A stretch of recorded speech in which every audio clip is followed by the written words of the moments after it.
मालेगांव से हज के लिए जाने वालों का पहला काफिला सन 1881 में रवाना हुआ।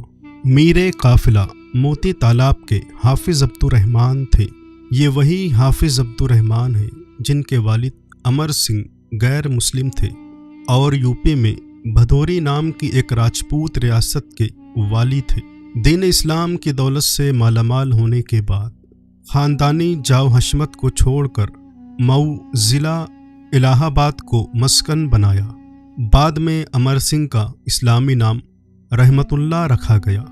उन्होंने अपने दोनों बच्चों को दीनी तालीम से आरास्ता किया। बड़े लड़के अब्दुर्रहमान को हिफ्ज़ कुरान की तकमील करवाई और कस्बे की एक नेक खातून से अक़्द करवा के मोहल्ले की एक मस्जिद में इमामत पर मामूर कर दिया।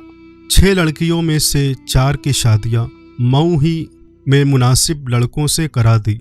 रहमतुल्लाह के इंतकाल के बाद इनकलाब 1857 के पुराशोभ दौर में यह ख़ानदान भी हिजरत पर मजबूर हो गया। चुनांचा हाफिज अब्दुर्रहमान तन्हा किसी काफ़िले के हमरा मालेगांव पहुँचे। मुल्ला बड़ा मस्जिद में क़याम किया। बाद में कुछ दिनों तक गुरबैत की मस्जिद में भी रहे। इसके बाद मोती तालाब में रिहाइश इख्तियार की। 9 मुस्लिम बाप की औलाद होने की बिना पर हाफिज अब्दुर्रहमान की परवरिश इस अंदाज से हुई थी कि दीनी शायर इनकी रग व पै में रच बस गए थे। उन्होंने मालेगांव में दीनी उलूम की कमी को महसूस करते हुए अपने घर ही पर मोहल्ले के बच्चों को कुरान की तालीम देना शुरू कर दिया। मोहल्ला मोती तालाब में जान मोहम्मद कुरैशी के ताउन से एक मस्जिद सन 1876 में बनवाई, जो मस्जिद कसाब बाड़ा के नाम से मशहूर है, जिसमें बिल इत्तेफाक हाफिज अब्दुर्रहमान ही पेश इमाम मुकर्रर हुए। इसी दौरान ख़ानदान के बकिया अफराद को भी मालेगांव बुलवा कर बाकी बच्चों की शादियां मालेगांव ही में मुनासिब लड़कों के साथ करके इस जिम्मेदारी से भी सुबुकदोश हो चुके थे। मालेगांव में अब तक हज़ारों मुसलमान यूपी से हिजरत करके आबाद होकर बरसरे रोज़गार बन गए थे, लेकिन किसी के दिल में हज की ख्वाहिश पैदा हुई और ना ही इसकी अहमियत से वाकिफियत का कोई एहसास जागा। सबसे पहले हज बैतुल्लाह का अज़्म भी मौसूम के दीनी मिजाज ही की बिना पर हुआ। चुनांचा 1881 में हाफिज अब्दुर्रहमान साहब आज़िम हज हुए।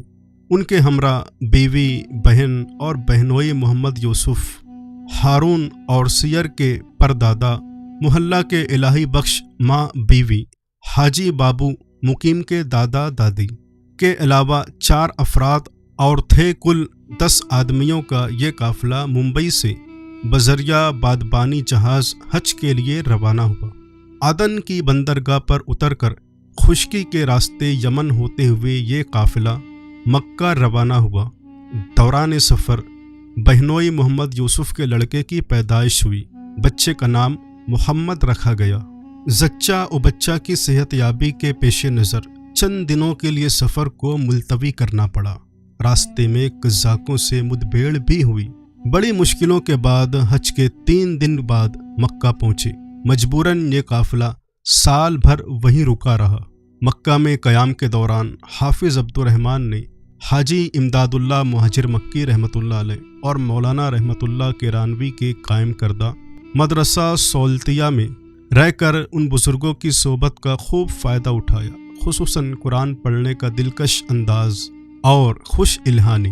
मदरसा सौलतिया ही की देन थी। अगले बरस हज के बाद वापसी से पहले बहनोई मोहम्मद यूसुफ का इंतकाल हो गया। उन्हें मक्का ही में दफन किया गया। पहलवान अब्दुल मजीद यूसुफ चमड़े वाले सन 1965 में आज़िम हज हुए।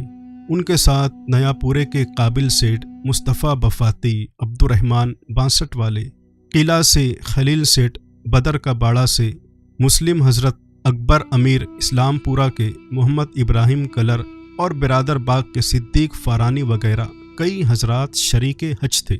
हज से पहले दौरान तवाफ़ एक दिन काबे का दरवाज़ा खुला। गुस्ल काबा और तब्दीली गिलाफ के लिए सीढ़ी के ज़रिए खुद्दाम अंदर जाने लगे। ज़ायरीन को इजाज़त नहीं थी। मजीद पहलवान अपने एक साथी के कंधे पर चढ़कर खुद्दाम की भीड़ के साथ अंदर दाखिल हो गए। और इन्हीं लोगों के हमरा जीने के जरिए ऊपर पहुंच गए। पहलवान की कोशिश थी कि मैं भी कुछ खिदमत कर लूं, लेकिन किसी ने हाथ नहीं लगाने दिया। उनके ख्याल में आया कि मैं 2 रकअत नफिल नमाज पढ़ लूं। चुनांचे उन्होंने फौरन नमाज अदा कर ली।